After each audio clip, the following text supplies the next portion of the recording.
Shalom Bapak Ibu Saudara-saudara yang terkasih di dalam Yesus Kristus. Hari ini saya mengundang untuk belajar kebenaran firman Tuhan pada saat ini dari kitab Roma pasal yang ke-12 ayat 9 sampai ayatnya yang ke-12. Begitu untuk kita semua saya akan bacakan. Nasihat untuk hidup dalam kasih. Hendaklah kasih itu jangan pura-pura. Jauhilah yang jahat dan lakukanlah yang baik. Hendaklah kamu saling mengasihi sebagai saudara dan saling mendahului dalam memberi hormat. Janganlah hendaknya kerajinanmu kendor, biarlah rohmu menyala-nyala dan layanilah Tuhan. Bersukacitalah dalam pengharapan, sabarlah dalam kesesakan, dan bertekunlah dalam doa. Bantulah dalam kekurangan orang-orang kudus, dan usahakanlah dirimu untuk selalu memberikan tumpangan. Mari kita berdoa. Bapa yang baik, kami mengucap syukur Tuhan pada saat ini atas setiap kebaikan dan kemurahan-Mu yang Kau terus limpahkan bagi kami sebagai umat-Mu. Dan saat ini kami akan belajar firman-Mu, karena Engkau menolong kami, memberkati setiap kami, supaya kami boleh memahami dari setiap apa yang Engkau sampaikan kepada kami, Bapa. Terima kasih Bapa, terima kasih Yesus. Kami serahkan hidup kami ke dalam tangan-Mu. Biarlah apa yang kami pelajari dari firman-Mu ini boleh terus memberkati kami di dalam kehidupan kami. Terima kasih Yesus, hanya di dalam nama-Mu kami berdoa dan bersyukur. Amin. Dalam firman Tuhan ini ada beberapa hal yang Rasul Paulus sampaikan kepada jemaat-jemaat yang ada di Roma pada saat itu. Yang pertama, kalau kita lihat dari ayatnya yang ke-9 sampai ayatnya yang ke-10, yang yaitu mengasihi dengan tidak berpura-pura. Rasul Paulus menyadari kondisi di Roma dalam hal mengasihi, karena kasih yang diwujudkan tidak tulus dan hanya sebatas kata-kata. Rasul Paulus ingin supaya jemaat di Roma dapat saling mengasihi sebagai saudara dan saling memberi hormat. Karena bila kasih yang dinyatakan tidak tulus, maka walaupun memiliki tubuh yang baik, tetap tidak bermakna jika kasih itu tidak dinyatakan bagi orang-orang yang ada di sekitar mereka. Dan begitu pun juga kita sebagai umat yang sudah percaya pada Yesus Kristus saat ini, bagaimana kita benar-benar menerapkan kasih itu kepada sesama kita.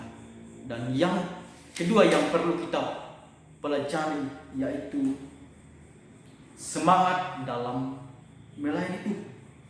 Kalau kita lihat dari ayatnya yang ke-11 sampai ayatnya yang ke-12, Rasul Paulus menyadari dalam pelayanan bisa terjadi gesekan, bahkan terjadi masalah. Oleh karena itu, Rasul Paulus menasihatkan jemaat yang ada di Roma dalam keadaan apapun, mereka harus tetap rajin dalam melayani, tidak boleh kendor, dan biarlah roh Tuhan tetap menyala-nyala dalam melayani Tuhan. Walaupun ada kesulitan, Rasul Paulus berkata, tetaplah semangat dalam melayani Tuhan. Dan yang terpenting adalah tetap bersandar pada Tuhan. Berarti tetap berdoa. Berdoa berarti menyerahkan semuanya, menyerahkan sepenuhnya kepada Tuhan. Tetap sabar dalam menghadapi masalah atau tantangan yang mungkin menghempit kehidupan jemaat yang ada di rumah. Tetapi Rasul Paulus tetap berkata, tetaplah semangat dalam melayani Tuhan. Kita juga sebagai hamba-hamba Tuhan, terkadang kita malas dalam melayani Tuhan. Tetapi lewat kebenaran firman Tuhan saat ini mengingatkan dan menasihatkan kita kembali untuk terus melakukan pekerjaan Tuhan di dalam kehidupan kita, seberat apapun. Karena kita percaya bahwa lewat semua tantangan yang kita hadapi, tangan Tuhan selalu menolong dan menopang setiap kita. Dan yang ketiga, yaitu senantiasa menjadi saluran berkat bagi orang-orang yang ada di sekitar kita. Kalau kita lihat di ayatnya yang ke-13, bantulah dalam kekurangan orang-orang kudus dan usahakanlah dirimu untuk selalu memberikan tumpangan. Saudara-saudara yang terkasih, Rasul Paulus ingin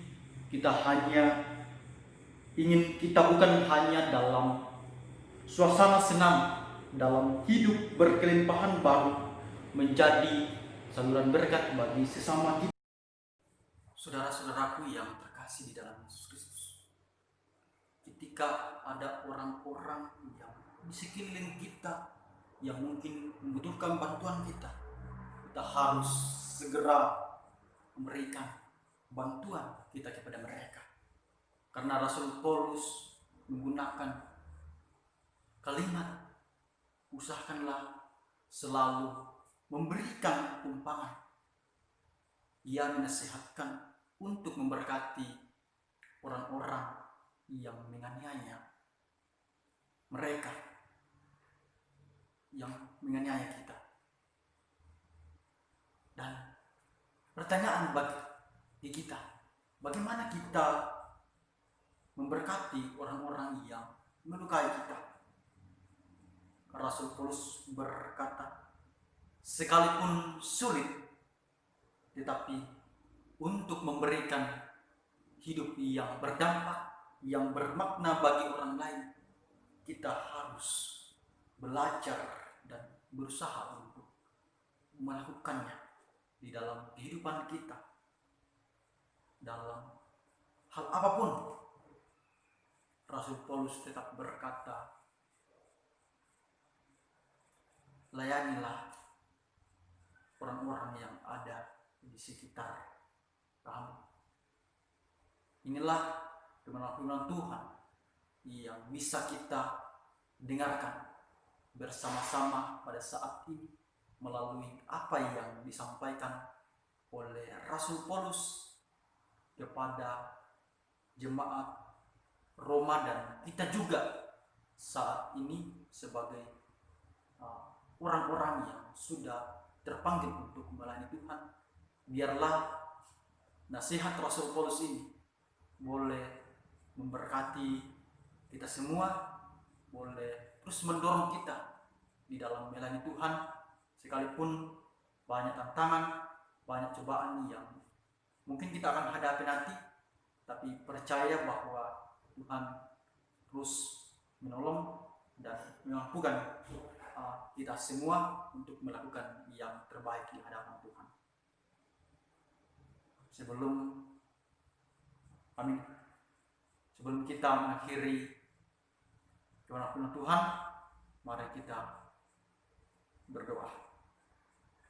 Bapa yang baik, kami bersyukur Tuhan buat firman-Mu pada saat ini boleh mengingatkan kami kembali untuk terus mengandalkan Engkau di dalam kehidupan kami. Biarlah firman-Mu yang kami dengarkan pada saat ini boleh kami aplikasikan dalam kehidupan kami sehari-hari Bapak. Terima kasih Bapak. Kami serahkan hidup kami sepenuhnya ke dalam tangan-Mu. Biarlah pimpinan dan pertolongan Tuhan selalu ada di dalam kehidupan kami. Hanya di dalam nama Bapa kami berdoa dan bersyukur pada saat ini. Amin. Amin. Kebenaran Tuhan, Tuhan Yesus memberkati kita semua.